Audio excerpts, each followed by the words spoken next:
Para pensar con mayor profundidad en el cómo de enseñanza, los invitamos a hacer un recorrido teórico por los siguientes tópicos: A. Las estrategias de enseñanza. B. Las actividades, los intereses y las rutinas. C. Los nuevos desafíos que nos presentan los alumnos de hoy. D. Las buenas prácticas de enseñanza. A. Las estrategias de enseñanza. El concepto de estrategia de enseñanza aparece en la bibliografía referida a didáctica con mucha frecuencia. Sin embargo, no siempre se explicita su definición. Por esta razón suele prestarse a interpretaciones ambiguas. En algunos marcos teóricos y momentos históricos, por ejemplo, se ha asociado el concepto de estrategias de enseñanza al de técnicas, entendidas como una serie de pasos por aplicar, una metodología mecánica, casi un algoritmo. En otros textos se habla indistintamente de estrategia de aprendizaje y de enseñanza. En ocasiones se asocia la estrategia a la actividad de los alumnos y las tecnologías que el docente incorpora en sus clases. En este escrito definimos las estrategias de enseñanza como un conjunto de decisiones que toma el docente para orientar la enseñanza con el fin de promover el aprendizaje de sus alumnos. Se trata de orientaciones generales acerca de cómo enseñar un contenido disciplinar, considerando que queremos que nuestros alumnos comprendan por qué y para qué. En este sentido, Alicia Camiloni plantea que es indispensable para el docente poner atención no solo en los temas que han de integrar los programas y que deben ser tratados en clase, sino también y simultáneamente en la manera en que se puede considerar más conveniente que dichos temas sean trabajados por los alumnos. La relación entre temas y forma de abordarlos es tan fuerte que se puede sostener que ambos, temas y estrategias de tratamiento didáctico, son inescindibles.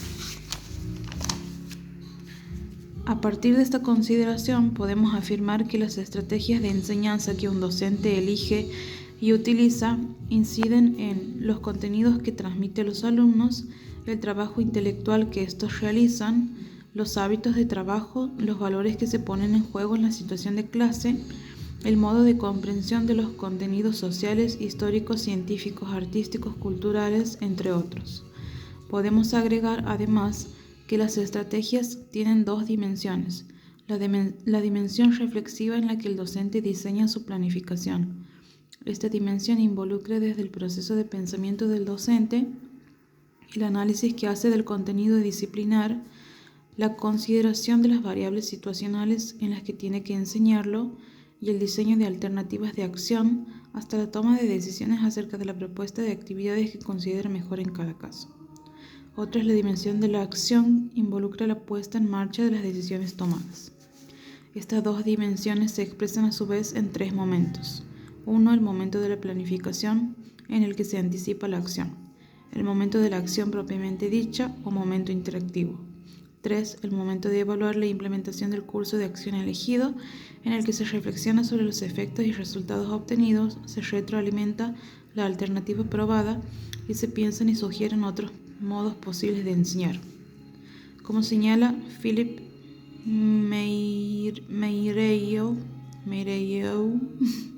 la reflexión estratégica inicia entonces al que se libra ella un trabajo constante de inventiva metacognitiva para colmar el espacio reinstalado constantemente entre él y el mundo. Para ello hay que pensar de manera estratégica cómo vamos a interactuar con el mundo y cómo vamos a enseñar. Pensar las estrategias de enseñanza como un proceso reflexivo y dinámico implica adoptar una concepción espiralada. Desde esta concepción asumimos que el aprendizaje es un proceso que ocurre en el tiempo, pero esto no significa que sea lineal, sino que tiene avances y retrocesos.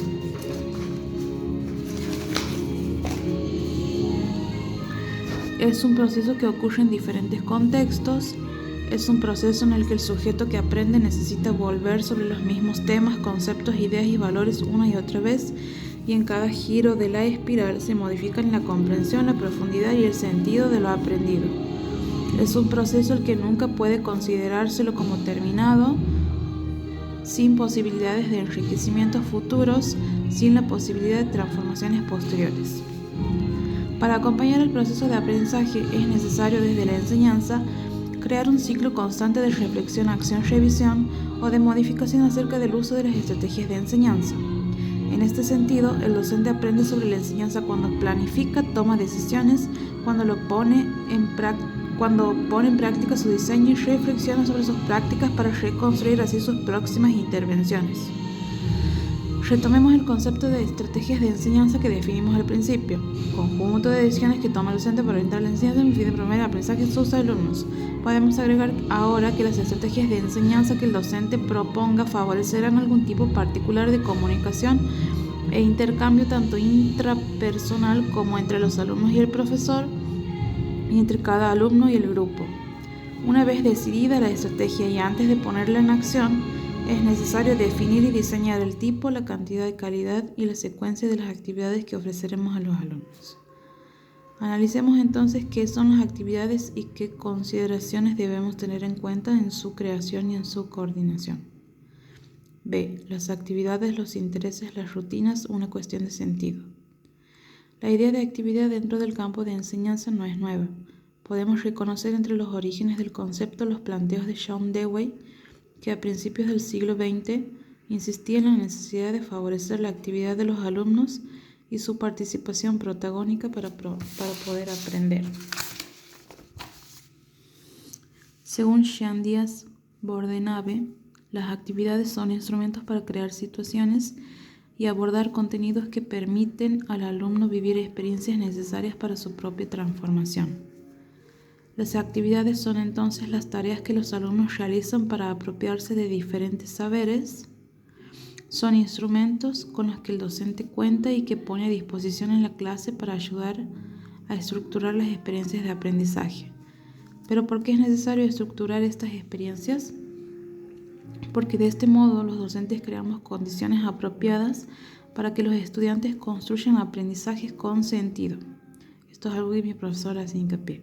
Es decir, conocimientos que estén disponibles para ser utilizados de manera adecuada y flexible en situaciones variadas.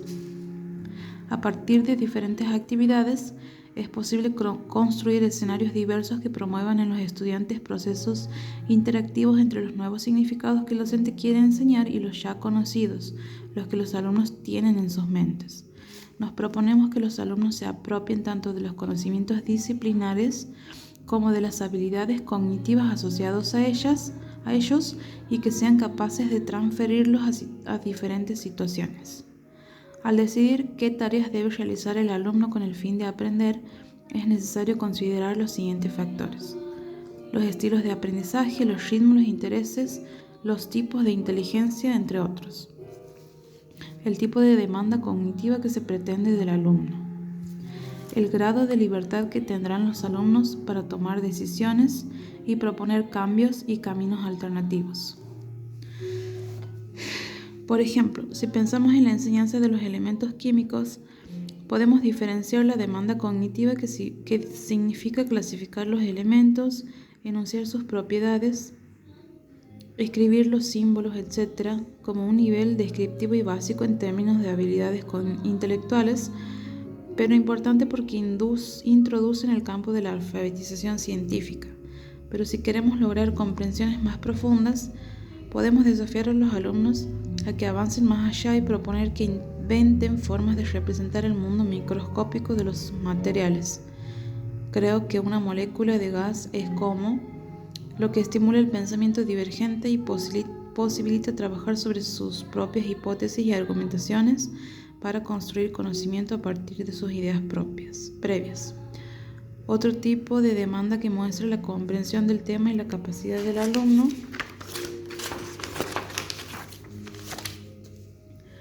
de evaluar y predecir consecuencias es llegar a proponer problemas del tipo: imaginen que a partir del año 2080 desaparece el nitrógeno.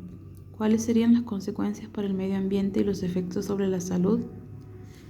En cada una de estas actividades se proponen formas diferentes de estrategias cognitivas respecto del mismo contenido. Necesitamos además preguntarnos por el sentido que los alumnos atribuyen a las actividades propuestas.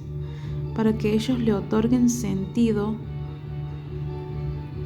a una tarea, es necesario que compartamos con los alumnos nuestras intenciones, propósitos y criterios acerca de lo que les sugerimos hacer. Hacer públicos y explícitos los objetivos y consensuarlos con el grupo de estudiantes posibilitará establecer un contrato didáctico. Esto es otro concepto importante, en el que ambos, docentes y alumnos, se responsabilicen por la enseñanza y el aprendizaje. Pero además, para lograr una autonomía y un mayor compromiso, los alumnos tienen que comprender el porqué y el para qué de ese contenido y evaluar sus propios logros y dificultades para el desarrollo de las diversas actividades. El sentido que los estudiantes otorgan a las actividades de aprendizaje también depende del contexto social, familiar y del entorno educativo, de aquello que resulta significativo para esa comunidad escolar. Por eso, Philip Perrineau sugiere hablar del sentido del trabajo, de los saberes, de las situaciones y de los aprendizajes, y afirma que el sentido se construye considerando los valores y las representaciones de una cultura y que dicha construcción se produce en una situación determinada a través de las interacciones y los intercambios. Cuando prepara su enseñanza, el maestro construye un escenario, inaugura una sucesión de actividades con las que ocupa el tiempo escolar. En el interior de cada uno prevé momentos distintos. Sabe, por ejemplo, que planteará un problema abierto a una pregunta. Planteará un problema abierto al preguntarles a los alumnos cómo se podría construir una representación gráfica de las temperaturas diarias. Piensa introducir el tema, animar una breve discusión sobre la naturaleza de la tarea, después invitar a los alumnos a proponer una solución trabajando en pequeños grupos, pero nada asegura que esto pasará según este escenario. La idea de que las actividades deben ser entretenidas, puesto que se trata de niños y jóvenes, es también muy difundida y forma parte de muchos de los mitos que podemos encontrar sobre la enseñanza, así como el de la creencia de que toda planificación debe adecuarse a los intereses de los alumnos. Pero analicemos con mayor detenimiento el concepto de interés. John Dewey y antes de él, Ovide de Crowley, hablaban de los criterios de interés de los alumnos como eje organizador de las tareas y los contenidos del aprendizaje. Para O. de Crowley, los intereses se definían como intereses básicos de la infancia, cuyo objeto era la satisfacción de las necesidades básicas: alimentación, búsqueda de protección, necesidad de recrearse, etc. Estos intereses eran considerados naturales y las actividades escolares que lograran movilizarlos iban a resultar motivadoras. En este sentido, una actividad cuyo eje fuera un interés, en general asociado a una determinada edad, y lograr integrar contenidos disciplinarios y sociales tenía garantías de éxito. En el planteo de Dewey, los intereses adquieren una dimensión más social y buscan movilizar en los alumnos el deseo de cooperar y trabajar en conjunto con fin de ir adquiriendo un comportamiento democrático. Si bien el concepto de interés ha sido interpretado a la luz de diferentes marcos teóricos y momentos históricos, siempre apareció ligado a dos ideas: la motivación y el entretenimiento. Sabemos que el aburrimiento, la ausencia de sorpresa y la lejanía de las propias necesidades suelen asociarse a la apatía y a la falta de disposición afectiva positiva para el aprendizaje. Son muchas las prescripciones y los consejos que se han sugerido en torno a esta cuestión a la hora de diseñar actividades, y nos parece que no es un tema menor. Lo que queremos proponer es una perspectiva adicional. ¿Se preguntó alguna vez si todos los intereses de los alumnos son naturales o espontáneos? Sí, al decir de Perrineau, los sentidos se construyen en una interacción entre las dimensiones sociales, culturales e individuales del sujeto y su entorno. ¿No habrá intereses que también se aprenden en la interacción? ¿No habrá intereses que, más que diagnosticar, hay que ayudar a descubrir o construir?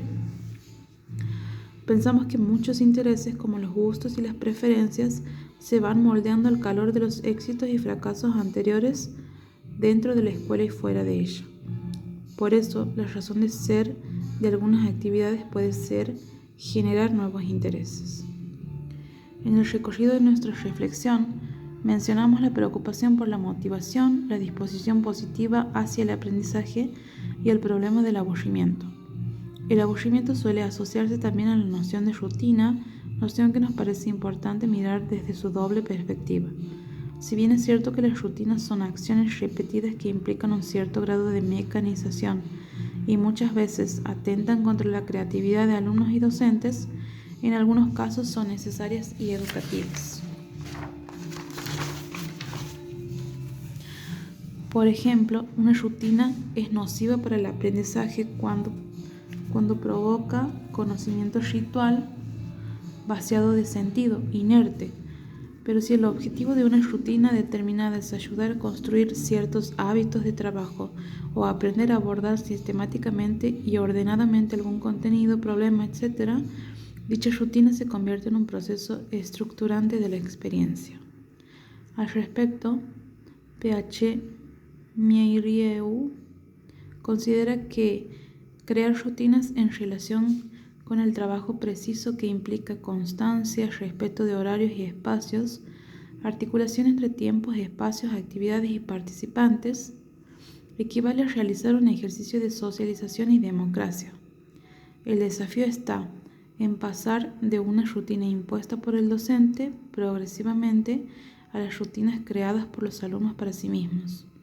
Cuando uno es dueño de su propia rutina, tiene también que aprender a probarla, a observar si funciona, a modificarla y a comprometerse con el cumplimiento de ella. Punto C. Los nuevos desafíos que nos presentan los alumnos de hoy. Para definir cuáles serán las estrategias de enseñanza más adecuadas en cada situación áulica, además de las consideraciones acerca de los contenidos disciplinares y de las formas de presentarlos a los alumnos, es importante que reflexionemos sobre las características particulares de los estudiantes destinatarios de nuestra enseñanza.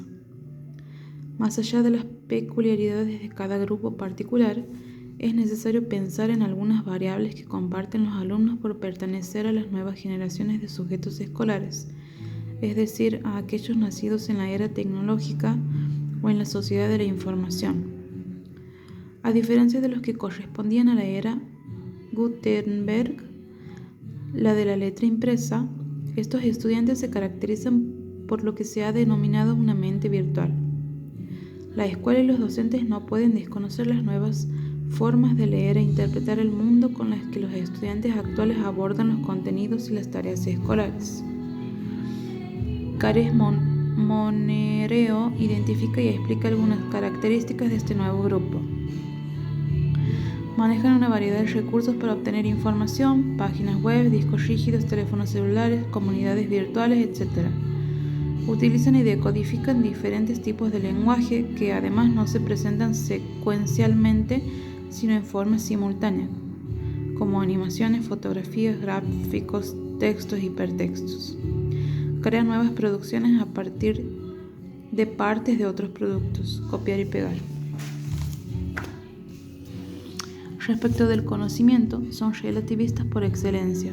Por un lado, porque la web se actualiza permanentemente, y por el otro, porque toda la información es considerada válida. Si bien la diversidad de artefactos y el manejo divergente de una multiplicidad de datos constituyen aspectos propicios para el aprendizaje, es necesario prestar atención a situaciones que pueden resultar perjudiciales. En este sentido, la escuela resulta una gran ayuda para optimizar el uso de estos instrumentos y neutralizar sus debilidades. Aquí vamos a algo muy importante, que es el concepto de aprendizaje significativo, en el cual la profesora hace mucho hincapié. Pensar en nuestros alumnos concretos y en su contexto generacional implica también tener en cuenta sus estructuras cognitivas. Al respecto, otra idea muy difundida en los ámbitos escolares es el hecho de que se aprende relacionando con conocimientos nuevos con conocimientos previos, y de este modo se construye el aprendizaje significativo. Recordemos el origen de esta concepción. La noción de aprendizaje significativo es elaborada por David Ausubel. Aprender significa para este autor construir sentidos respecto de un objeto, de un procedimiento, de un evento, etc. Para que esto ocurra se requieren dos condiciones. 1. Las nuevas ideas se deben relacionar con algún aspecto existente y específicamente relevante de la estructura cognitiva del alumno. El estudiante se debe comprometer con su aprendizaje, es decir, debe estar dispuesto a relacionar significativamente y no ritualmente el material que aprende. Pero ¿qué ocurre cuando los alumnos no disponen de conocimientos previos pertinentes para anclar un nuevo aprendizaje? Primero debemos explorar si los conocimientos previos necesarios no están presentes, aunque sea en forma incompleta o errónea, o si no los detectamos. Para detectar conocimientos previos, que muchas veces están en estado de teorías implícitas, conocimiento tácito y por lo tanto en estado inconsciente para su portador, es necesario generar actividades que permitan su explicitación y descubrimiento. Es necesario sacarlos a la luz. Pero a veces también es posible partir de lo que nuestros alumnos son capaces de imaginar. Y en esta idea se fundamenta la creación de recursos como los organizadores avanzados que propone Ausubel. Los organizadores avanzados son las afirmaciones verbales que se presentan al comienzo de una clase y sirven para estructurar el nuevo material uniéndolo simultáneamente a los esquemas previos de los estudiantes. En este sentido, los organizadores avanzados son como hojas cognitivas de ruta, permiten que los alumnos vean con claridad de dónde vienen y a dónde van. Y las imágenes mentales que propone David Perkins. Cuando se refiere a imágenes mentales, Perkins alude a construcciones sintéticas que quien las recibe se las representa como una fotografía o una película, aunque el que las emite las esté narrando. En la escuela inteligente, el autor presenta el siguiente ejemplo. Supongamos que un día, sentado tranquilamente en el sofá de la sala, usted se encuentra en un estado de ánimo oriental. Apelando a todo el poder de concentración, levita por el aire, se acerca al techo y lo atraviesa. La pregunta es, ¿en dónde aparecería?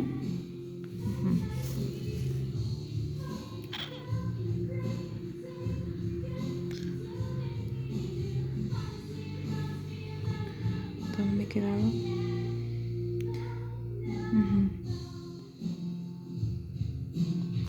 Imágenes mentales que propone David Perkins como el uso de metáforas, analogías, ficciones que pueden servir de base para la construcción de conocimiento en un campo disciplinario de saberes, hasta ese momento extraños y lejanos para los alumnos. Una analogía se define como una comparación entre dos dominios o sistemas diferentes que poseen un conjunto de relaciones similares entre los elementos que los componen. Comparación, bien. Su objetivo primordial en la enseñanza es explicar temas nuevos y compararlos con temas que nos resultan familiares y que a su vez resultan difíciles de conceptualizar en sus propios términos. Por ejemplo, pensar en un plan de enseñanza como en la organización de un viaje. En este caso se requiere significar que en un viaje nos planteamos metas, secuenciamos actividades, analizamos los recursos y el tiempo disponible. Kieran Egan escribió al respecto un interesante artículo cuyo título da cuenta de algunos de los supuestos con los que trabajamos al diseñar la enseñanza. Empezar desde lo que el alumno sabe o desde lo que el alumno puede imaginar. En este artículo sugiere tomar seriamente la imaginación en términos de una habilidad para pensar acerca de posibilidades, de nuevos escenarios, de otras formas de hacer, y no solo considerar el punto de partida en el cual el niño se encuentra.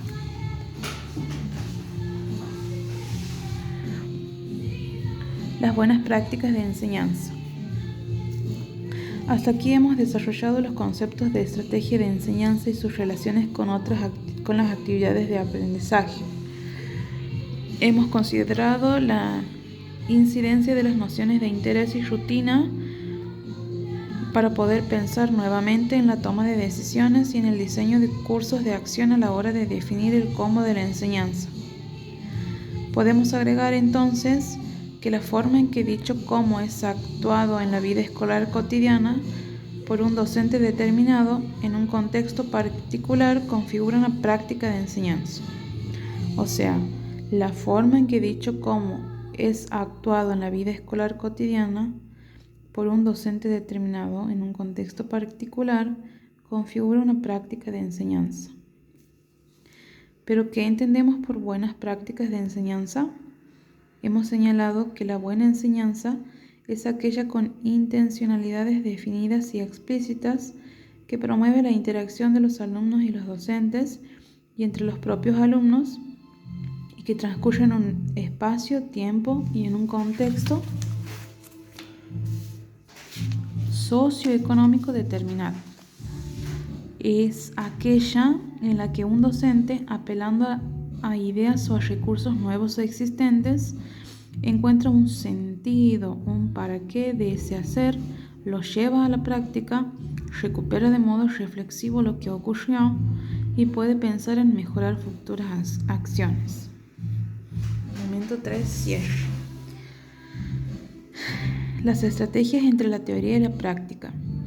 Estamos llegando al final de este capítulo, cuyo propósito es compartir un marco conceptual que permite entender los fundamentos básicos de las propuestas que encontrará en los siguientes. Ya podemos afirmar que las buenas prácticas de enseñanza son aquellas que en su dinámica de acción y reflexión diseñan, implementan y evalúan estrategias de tratamiento didáctico diverso de los contenidos que se han de enseñar.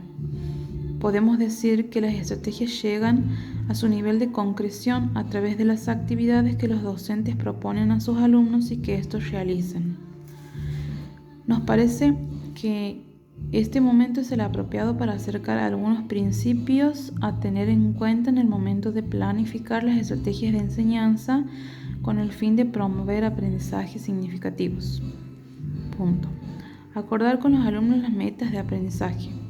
Estas deben ser precisas y explícitas de tal modo de intentar establecer entre profesores y estudiantes un compromiso de tarea común. El alumno tendría que implicarse y asumir una responsabilidad creciente por su aprendizaje. Crear situaciones que requieran del uso del conocimiento de los conceptos, de los fenómenos, principios, de las reglas y de los procedimientos de las disciplinas en diferentes contextos. Otro, plantear la producción de tareas genuinas y de problemas reales propios de las disciplinas con el fin de promover la interacción con el mundo real. Otro, orientar hacia el uso de materiales y fuentes variadas tanto para obtener información como para producir distintos tipos de comunicaciones. Desafiar a los alumnos con tareas que vayan más allá de sus habilidades y conocimientos, lo cual implica proponerles actividades que puedan resolver con lo que ya tienen y saben, pero también actividades para las cuales necesiten buscar nueva información, nuevas maneras de solucionarlas. Estimular la producción de soluciones alternativas. Promover el desequilibrio cognitivo y la sana cautela respecto de la consideración de las verdades establecidas. Elaborar dispositivos de diferenciación según el contenido, según los aprendices, según el contexto. Favorecer diferentes usos del tiempo, los espacios, las formas de agrupamiento. Promover la evaluación continua, la autoevaluación entre pares, la del docente, escrita, oral, etc., que a su vez involucra instancias de metacognición, es decir, de reflexión de los estudiantes sobre sus propios modos de aprender y sobre lo aprendido. Estos principios son orientaciones generales acerca de cómo enseñar un contenido. No obstante, es necesario utilizarlos integrados a un conocimiento profundo y a una reflexión sobre los contenidos disciplinares que se van a enseñar. Las estrategias no se diseñan en el vacío. Las características de cada disciplina y la concepción que cada docente tiene sobre qué es el conocimiento y cómo se accede a él incidirán en el tipo de estrategia que diseñe y lleve a la acción en sus prácticas de enseñanza. Por ejemplo, si un docente adhiere a una concepción fáctica de la historia y entiende que hay una única manera de explicar los hechos históricos, no sería coherente que eligiera estrategias alineadas a una orientación de aprendizaje por descubrimiento. Pero si un docente concibe la historia como una reconstrucción en la que el historiador, a partir de fuentes primarias y secundarias, puede producir relatos e interpretaciones según su propio posicionamiento, utilizar solo clases expositivas en las que muestra una sola versión de un acontecimiento iría en contra de la concepción de conocimiento histórico que intenta transmitir. Hecha la aclaración sobre la importancia del contenido disciplinar a la hora de definir una estrategia de enseñanza, recordemos que cada docente en cada institución y en relación con cada contenido curricular tendrá que tomar sus propias decisiones, hacer sus hipótesis de trabajo, elaborar una secuencia de actividades, observar, sacar conclusiones y volver a empezar. Pero no los dejamos solos en este camino. En los próximos capítulos abordaremos algunas estrategias y algunos recursos específicos para la acción. Y me faltaría leer, quiero que ordenes esta información. Leo la parte que me falta leer del capítulo, que es el principio. Capítulo 1, cómo enseñamos las estrategias entre la teoría y la práctica. Momento 1, apertura. Un pasaje del diario de Beatriz Viegues, maestra y profesora de literatura. Tenía que empezar con mi unidad didáctica. Mientras preparaba mi clase, pensaba en un inicio fuerte, algo que fuera realmente impactante para mis alumnos. De pronto me descubrí diciéndome a mí misma: pero qué tonta, es fácil, solo tengo que buscar un buen texto. Después se lo leo en voz alta, con emoción, con sonoridad. Sabía que a mis alumnos les gustaba que les leyera en voz alta. Ya lo había hecho otras veces con algún pasaje de un cuento. Cuando empezaba a leer se producía un silencio mágico. No tuve que buscar demasiado. Enseguida acudió a mi mente un escrito de Eduardo Galeano que me fascina. A la casa de las palabras, soñó Elena Villagra, acudían los poetas. Las palabras, guardadas en viejos frascos de cristal, esperaban a los poetas y se les ofrecían, locas de ganas de ser elegidas. Ellas rogaban a los poetas que las miraran, que las olieran, que las tocaran, que las lamieran. Los poetas abrían frascos, probaban palabras con el dedo y entonces se relamían o fruncían la nariz. Los poetas andaban en busca de palabras que no conocían y también buscaban palabras que conocían y habían perdido. Además, este texto me remontaba a mi adolescencia, al momento maravilloso del encuentro con las palabras y su encanto. No podía fallar. Mis alumnos hicieron silencio durante la lectura. Pero el silencio se prolongó mucho más allá. A pesar de mis preguntas, nadie comentaba nada. Entonces empecé a explicarles, a contarles. Era inútil, el texto no resonaba en ese auditorio. Seguía hablando, intentando compartir con ellos mi universo de sentidos. Algunos sonreían, otros agachaban la cabeza, otros miraban distraídamente su reloj. Después de un rato, uno que otro, solo para quebrar el silencio, comenzó a responder con algún monosílabo o con esas respuestas que usan los estudiantes cuando quieren quedar bien con el docente. ¿Qué pensó y qué sintió al leer este relato de una colega? ¿Alguna vez experimentó algo parecido? Le sugerimos que con sus respuestas a estas preguntas en mente continúe leyendo el capítulo. Momento 2. Desarrollo. Entre la planificación y la acción. ¿Cuánto tiempo dedicamos los docentes a pensar en cómo enseñar, a buscar recursos interesantes y pertinentes al campo disciplinar, a escribir las consignas de trabajo, a organizar los modos de agrupamiento, los recursos, el tiempo disponible y la evaluación. Porque a pesar de tener un plan elaborado, a veces no resulta como lo habíamos anticipado, y cuando sí resulta, ¿de qué depende que nuestra programación didáctica funcione? Probablemente la respuesta más inmediata sea que la clase funciona cuando todos los componentes de la programación son coherentes entre sí. Bien, veamos qué es programación. Cuando hablamos de componentes de la programación didáctica, nos referimos a los objetivos y a las expectativas de logro, al tipo de contenido que se ha de enseñar, a su grado de profundidad y secuencia de presentación, a los momentos de la enseñanza de dicho contenido, en el inicio de una unidad, en el desarrollo o en el cierre, al uso de los recursos, a la organización y distribución del tiempo, a las actividades que los alumnos habrán de realizar y a la evaluación. Bien, entonces habíamos dicho que la clase funciona cuando todos los componentes de la programación, o sea, los que hemos leído, son coherentes entre sí, válidos para el contenido que se ha de enseñar, relevantes para el docente y significativos para el grupo de alumnos destinatario. Pero aún así, sabemos que en ocasiones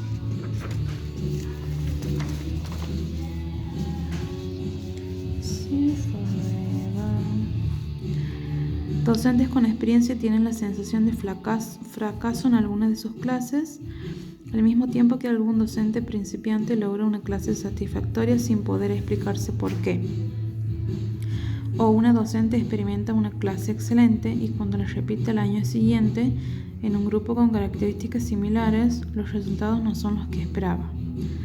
Para pensar con mayor profundidad en el cómo de la enseñanza, y aquí volvemos a organizar el resumen que quiero que me hagas, los invitamos a hacer un recorrido teórico por los siguientes tópicos. A. Las estrategias de enseñanza. B. Las actividades, los intereses y las rutinas. C. Los nuevos desafíos que nos presentan los alumnos de hoy. Y D. Las buenas prácticas de enseñanza. Fin del capítulo.